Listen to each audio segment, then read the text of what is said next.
The gateway was activated, and the reactor hall filled with a blinding whitish-blue light. With an explosion of energy, a swirling blue-grey vortex appeared in front of us. Its mirror-like surface appeared to bubble randomly like the surface of the ocean. I gave the order for a systems check. "Dynamorphic shield generator active," Major Danielson said. "Thrusters ignited and ready. Environmental control systems functioning."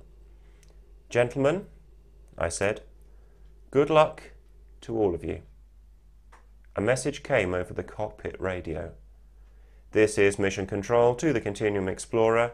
Guys, good luck and Godspeed. We'll see you soon." "Roger that," said the Major, looking at me with that infectious smile of his. "Well," I said, "what are you waiting for? Let's go." Danielson activated the thrusters, and we passed through the surface of the portal.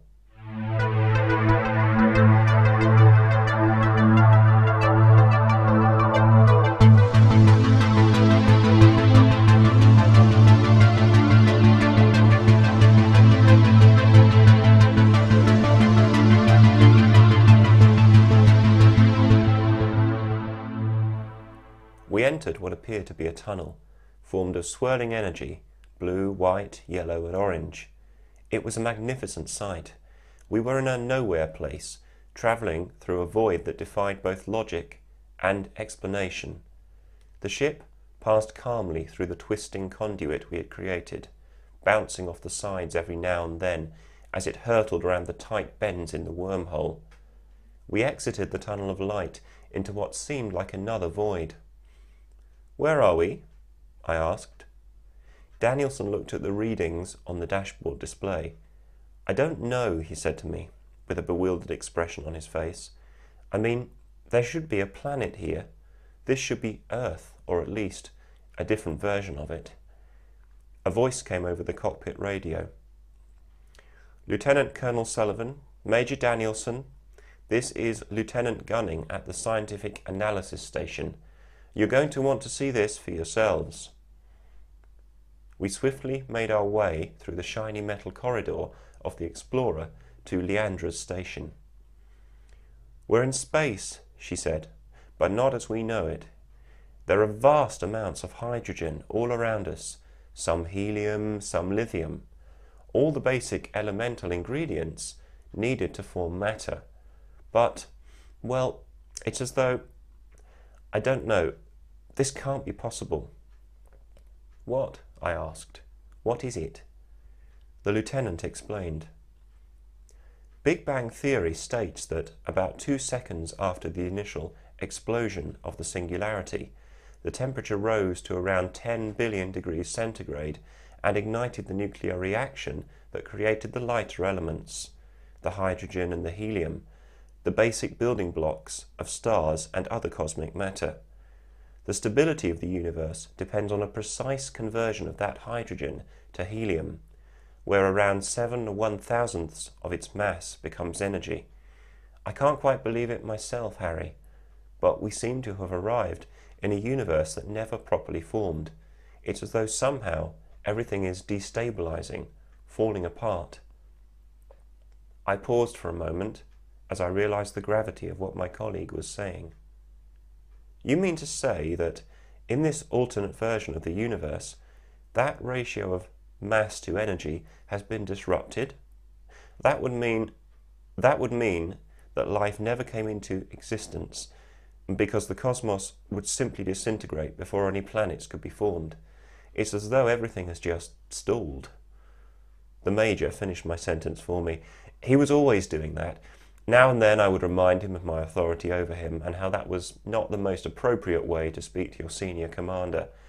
But the truth was that I enjoyed his enthusiasm for science. "Amazing," I said. "I heard a theory once that there could have been multiple Big Bangs, each one producing a different universe. In theory, these universes might not all become stable. Some might not even have been able to exist at all. Until now, I thought that was just a hypothesis, but this is just beyond imagination." Sir, Danielson said, I don't want to be a killjoy, but I have to tell you, there's something strange about the forces in this universe. They're affecting our thrusters. I've never seen anything like this before. Can you fix it? Yes, but if we want to make it back alive, we need to get going very soon. Understood, I said. We both went back to the cockpit and prepared to return home. Everything ran smoothly until we reopened the trans-dimensional portal. In a flash of blinding light, the shimmering blue-grey surface reappeared, and we entered. As we did so, a massive explosion rocked our ship. What the hell was that? One of our thrusters blew out. Some kind of energy discharge from the portal, reacting with the native energies in this universe. We got caught in the eddy of the blast, and it took our engine with it. I can get us back, but it'll be a bumpy ride. As we hurtled back through the trans-dimensional conduit, thrown violently from side to side, I couldn't help but think what could have happened if we could have somehow restored that balance of that fundamental elemental reaction. It scared me slightly to think that, if we had wanted to, we could have become part of the process of creation itself, on a scale no human being could ever have imagined before.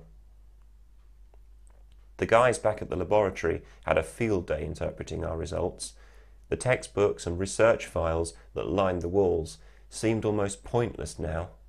We had seen something unimaginable that the authors of those works could never have predicted. We were, literally, rewriting the story of the universe itself. A month later, we decided to return to what many of us had nicknamed the Dungeness, to collect more data. What we found astonished us and changed the history of our race forever. We hurtled out of the portal to the exact same coordinates in space to discover that the sky was full of beautiful stars, shining like torches where there had previously been nothing. Out of chaos had been born order. As unbelievable as it seemed, during our brief absence, an entire universe had come into being. How did this happen? I asked, as a puzzled Lieutenant Gunning struggled to make sense of the data on her screens. Okay, she said. This is going to sound a little strange, but bear with me. I think I can make sense of all this. She frantically scanned the data screens in search of an explanation. From what I can tell, we arrived in the same place, but not in the same time frame. That explosion we felt as we were leaving last time knocked the end of the trans-dimensional conduit out of phase, shifted it forward in time somehow. I can't tell you how far forward. All I can say is that a very long period of time has passed since we were last here.